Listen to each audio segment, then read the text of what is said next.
Dia memberikan Allah memberikan kita roh yang membangkitkan kekuatan, kasih dan ketertiban. Bilang kiri kanan saudara, takut itu bukan dari Tuhan. Jadi kalau bukan dari Tuhan, dari siapa? Dari iblis. Dan puji Tuhan kita tahu bahwa iblis itu adalah bapa dari segala pendusta. Dia akan bombardir pikiran saudara dengan dusta. Dia akan bilang segala sesuatu yang kelihatannya menjadi sebuah proyeksi di masa depan. Lo gak akan nikah, lo gak akan punya anak, lo gak akan sehat, dan seterusnya.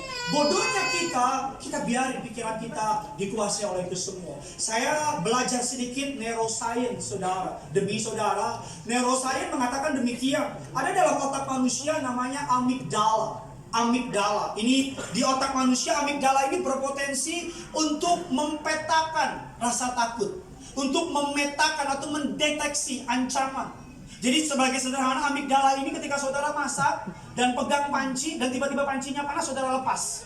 Itu yang merespon namanya amigdala. Tapi yang mengerikannya, kabar buruknya, kita itu diciptakan Tuhan very smart, pinter banget. Yang setuju bilang amin. Walaupun IP saudara rotring, walaupun saudara sekolah juga lulusnya ya anugerah, tapi sebenarnya dari sana saudara itu pinter banget. Bilang kiri kanan saudara, percaya nggak percaya kamu tuh pinter. Dan kau bilang, aku nggak percaya, bilang saudara. Kamu tuh pinter banget. Nah, manusia itu bisa merecall.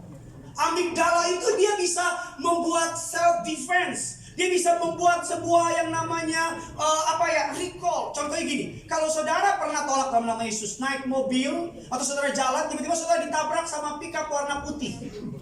Maka semenjak hari itu kalau saudara nggak beresin, mau 10 tahun, mau 15 tahun, saudara kalau lihat mobil pickup warna putih, udah keringetan, udah deg-degan. Padahal kalau lihat dari lantai 7 SCBD, pickupnya di bawah. Tolong ketawa lah. Ayolah. Kalau nggak lucu, paksain aja biar lucu. Daripada saya trauma nanti. Itu yang disebut dengan traumatis. Kalau saudara pernah kecewa, pernah fail dalam sebuah hubungan, udah capek-capek dari SMP, kau jagain, kau pupuk, SMA, kau jagain, tiap malam doa bareng, Natalan, GBK, malam kudus bareng, nikahnya sama orang. Itu namanya jagain jodoh orang. Jagain jodoh orang. Selalu bilang sedikit belok ya. Pacaran itu kalau udah usia gak usah lama-lama. Lama semua di sini ya. Maaf saya ganti, pacaran lama-lama lah. Nanti orang lain yang nikahin dia itu. Saya mau bilang sama saudara, traumatis. Saudara pernah pacaran sama orang dan saudara kecewa, disakitin sama dia. Amigdala itu menyimpan memori. Ketika ada cowok deketin saudara, dia baik, saudara amigdala bilang semua laki-laki buaya. Padahal ada juga buaya perempuan, ada.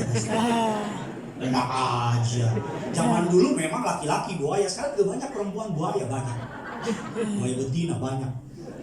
Tapi di sini nggak ada, di Kalimantan. Iya di laut, bener kan? Di Sungai Mahakam itu banyak buaya. Mari kita akan belajar, saudara. Nah, puji Tuhan, Tuhan nggak hanya kasih amigdala yang bikin kita takut dan sebagainya. Jadi kenapa Tuhan kasih amigdala? Untuk jaga-jaga. Kalau saudara lihat ular, ada ancaman, saudara lari. Bisa bayangin nggak kalau nggak ada amigdala? Sudah masak, panas, dudu. Bukan hanya masakanmu yang matang, tanganmu juga matang. Jadi sebenarnya poin saya, amigdala itu buat menjaga kita. Tapi iblis tahu itu. Makanya iblis bikin pengalaman yang getir, yang pahit, yang gak nyenengin, sehingga engkau kuat di sini. Sehingga kalau lihat orang bahagia, kau udah pahit aja gitu. Lihat orang baru nikah, ada yang juga 5 tahun cerai. Pernah ketemu orang yang bitter banget, pernah gak? Pasti pernah kan? Pokoknya orang lagi bahagia apa, dia selalu punya alasan untuk menghancurkan kebahagiaan orang. Iya. Pasti. Dan saya berharap saudara gak jadi orang yang kayak gitu. Semua orang pasti pernah dipahiti, pernah dikecewain. Tapi kita yang nentuin, mau getting better atau getting bitter. Mau tambah pahit atau tambah baik. Puji Tuhan, Tuhan kasih kita penyeimbang di otak kita. Nama penyeimbangnya prefrontal cortex. Ini yang bikin kita jadi manusia. Yes. Disinilah pusat empati, disinilah pusat moral kita, intuisi kita. Disinilah yang membuat kita jadi manusia. Sebagai contoh, kita malam-malam tidur, terus tiba-tiba rumah kita bunyi, grek di bawah. Amigdala bilang maling. Betul apa tidak? Frontal kita bilang gini, bukan maling, kucing itu. Jadi dia yang menyeimbangkan. Bisa bayangin nggak kalau cuma amigdala dong? Gila, kita jadi orang yang bahasa saya nggak ngerti bahasanya itu. Jadi orang yang Masa bodoh. Iya, Parno. Masa bodoh Parno. Apa lagi? Pokoknya jadi orang yang ya begitu deh. Tapi Tuhan kasih penyeimbang. Prefrontal Masa bodoh cortex. cuek. Saudara lihat, ada cowok deketin saudara, amigdala bilang, alah, paling dia sama mantan lo. Hati-hati, manis mulutnya, bisa naik darah tinggi lo. Prefrontal bilang begini, jangan gitu dong. Siapa tahu dia berubah. Dia itu jemaatnya si Gideon lo. Enggak, dia suka ikut Alek, pasti sama main-main.